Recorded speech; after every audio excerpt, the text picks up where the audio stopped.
Okay, perfect. I just clicked off mute and I could talk. So a couple things here. What level of training do these individuals have on our specific servers and other equipment that qualifies them to do this work? All of these individuals are cybersecurity technicians. Your equipment is off-the-shelf equipment that is been loaded with election software, but it is, in all respects, no different from any other computer equipment. And we do not believe that there needs to be more training than what we have given them for how to do a password change on the equipment. All right, so second thing here, Chris, is honestly, I'm not very confident in this process. If the Secretary's Office, what the Secretary's Office should have done when he found out about this issue is deployed people instantly to go change the passwords instead of keeping it a secret from everybody. So personally, and it's completely unacceptable that this is our process now, 5 days before the election to get this done. What is our guarantee that these people aren't going to come in and just crash our system somehow? They are. So Josh, I appreciate that you're expressing upset. I'm not upset, Chris. I'm pissed off, and it's really hard not answering media questions the way I actually want to. Okay, I will tell you, all I can do is be as transparent as I possibly can. We were not going to tell counties because we could not tell counties without it becoming the media storm it has become. It's bullshit, Chris. No, it is not. We are sending staff to change passwords. I don't actually think in Adams County we're sending outside staff. I think in Adams County we're sending somebody on our staff. In any event, there is no possibility that any of these password changes will, quote, crash the system, because this is a BIOS level. This has nothing to do with any operating software. And Josh, to the extent that you even suggest that that would happen, is irresponsible. It's actually not, because we're in the middle of an election, a presidential election right now, and we're having somebody come in and mess with our server. And we've seen crazier things happen than a small setting change make a huge difference in the overall outcome. All right. Thank you. I'm going to move on. Let's see. Christy, you're...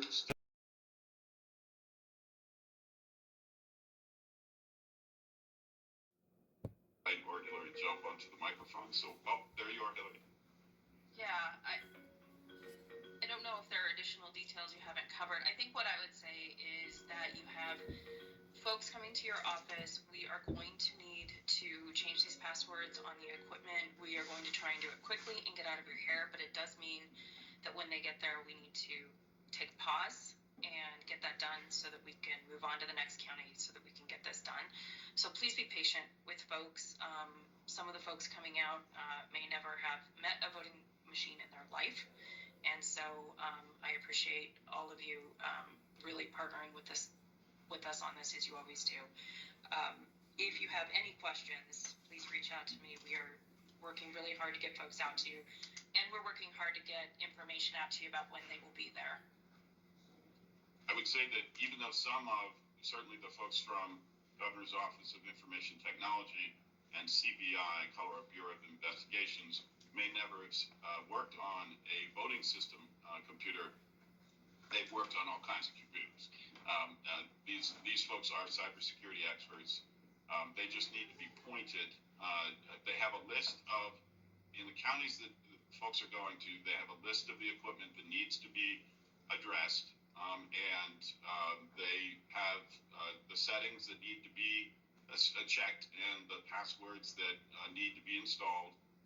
They are coming equipped. It's just those folks may never have worked on an election system component. I think, Haley, you got your hand up first.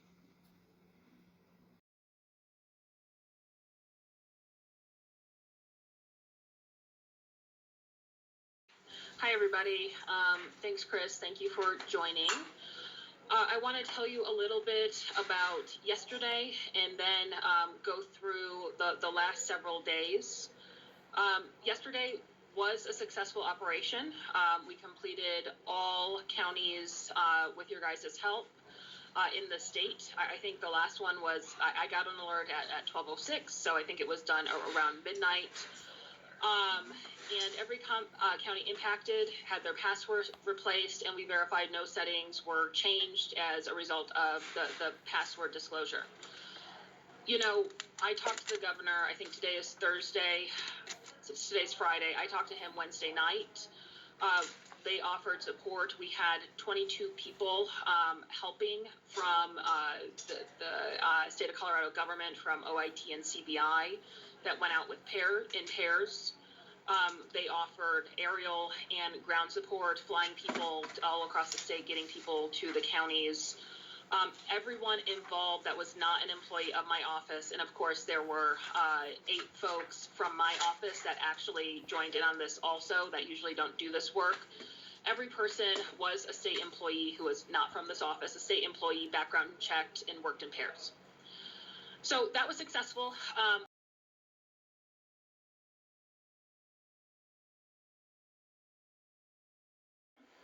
I did have a quick question. In a previous conversation, among the clerks, we discussed BIOS event logs. By any chance, are you guys pulling those as you're updating passwords? It's something that we can't pull because we don't have the passwords. We did not pull the BIOS event logs themselves. We examined it and make sure that there was no changes that were made.